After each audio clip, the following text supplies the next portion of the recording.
I'm Emily Mashak, and you're listening to Tuned Into NoCo, Town Square Media's show that lets you know what matters in NoCo.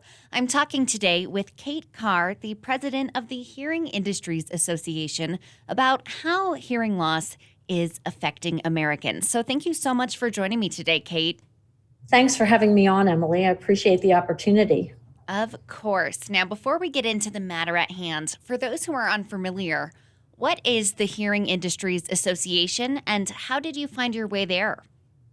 What a great question. The Hearing Industry Association represents manufacturers, suppliers, component makers, battery makers, all people who are interested in the industry of creating better hearing for the many millions of people who need it. And I found my way there as someone who has been working in public health and working on a number of different issues, but I was recruited for this position. And I thought, what an opportunity to talk to people about an issue that many people ignore. Exactly. And going off of that, new research from the HIA shows that 4 out of 5 Americans think hearing loss is a serious issue, but do tend to ignore the problem. Why do you think people aren't as concerned as they should be?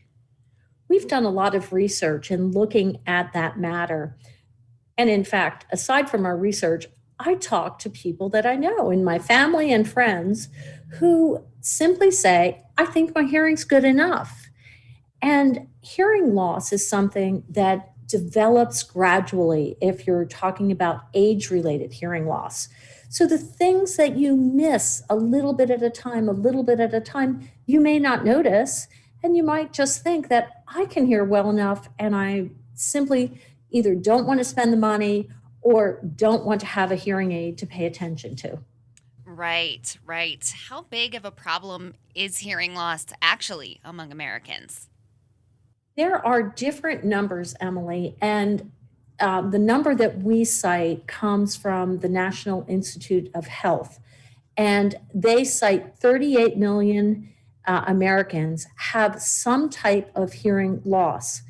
There are also estimates that go as high as 48 to 50 million. So somewhere in there, we know that a lot of people, either because of age-related hearing loss, because of perhaps a medical treatment that they've had or noise exposure, they have lost some or a lot of their hearing. You were saying that hearing loss is gradual, but what are signs that people can look for to recognize if hearing loss is affecting themselves or maybe a loved one? It could be as simple as asking people to repeat themselves or turning up the television to a level that makes other people uncomfortable with the level of sound. It could be having difficulty in a restaurant setting or another setting where you're with a number of different people and you're having trouble distinguishing the sounds and distinguishing where they're coming from. Is hearing loss something that only happens when you get older? I know we're not talking about something that may happen in an accident, but is it possible for age-related hearing loss to affect people who are younger? Absolutely. And we are seeing an increase in teenagers having hearing loss at a much earlier age in their teens. Think about it. Where noise exposure, it's those, and I love my AirPods, but it's the things that we're putting in our ears that we might have on sound levels that are harmful to the inner ear and actually cause damage and loss of hearing. So it's not just when you're older, it can happen much sooner. So prevention is also an important message to get out there. Going along with that, we've been using headphones, headsets, and things like that a lot more during this pandemic. Do you think the pandemic is having an effect on hearing loss? We've taken a look at that issue, and there's so much we don't know about COVID-19, but there seems to be some association between having COVID and hearing loss. And that's something that we have to examine further, just as a result of someone who has been infected with the virus. But we also know that working from home, the situations that we've been in, doing school at home or online as opposed to in a classroom, is leading for us to have our headsets or our ear pods in for longer periods of time. And we just want to encourage people to watch the level of sound that's going into their ears. Anything above 85 decibels is considered dangerous. Now, if someone recognizes that they do have hearing loss, what are the steps that they can take to remedy this? Great question, Emily.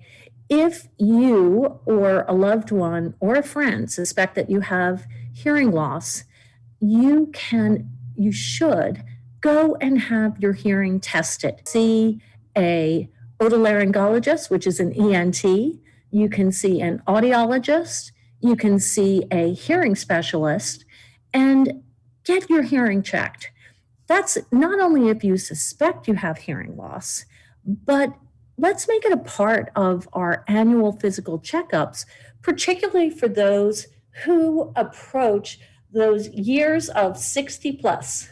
Gotcha. But for the general population, you would say that once a year is probably a good time to check in on that?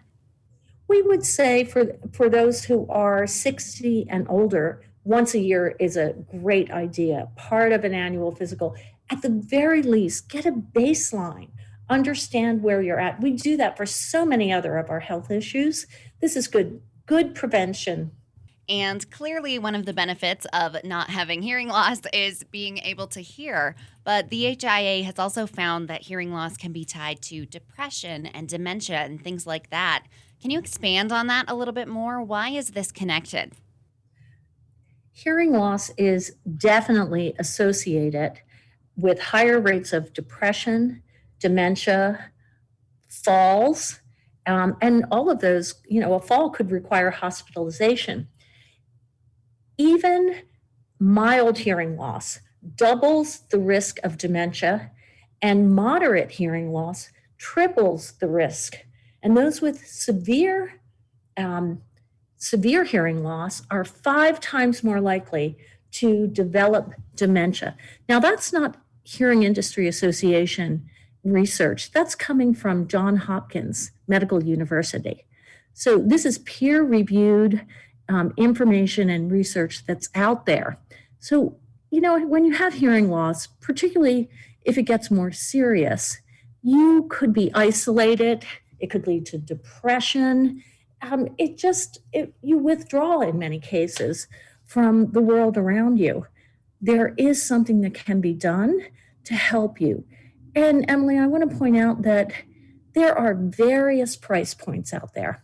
There's a perception that hearing aids cost $5,000 or more. In fact, you can get the average price is $2,300, and you can find wonderful quality hearing aids at price points below that. And hearing aids have also developed a lot in the past few years. Is that correct? Absolutely. And since Bluetooth became available in devices, and if you think about it, if you've seen the size of a hearing aid today, they may be smaller than an inch. They might fit inside your ear depending on the type of the style of hearing aid that you have.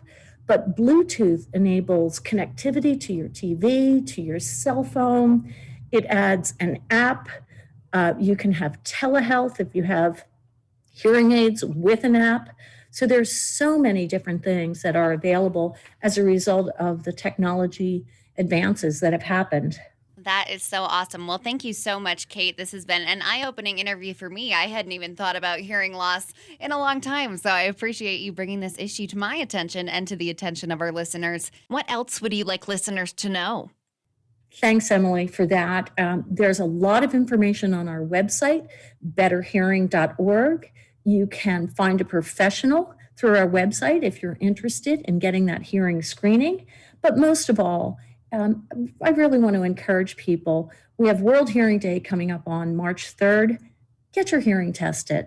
Know where you stand and know if you have to take some kind of action to have a better quality of life. Thank you, Kate. I appreciate it. Thanks. Have a great day. Again, that was Kate Carr, president of the Hearing Industries Association, talking about hearing loss among Americans. Learn more at betterhearing.org.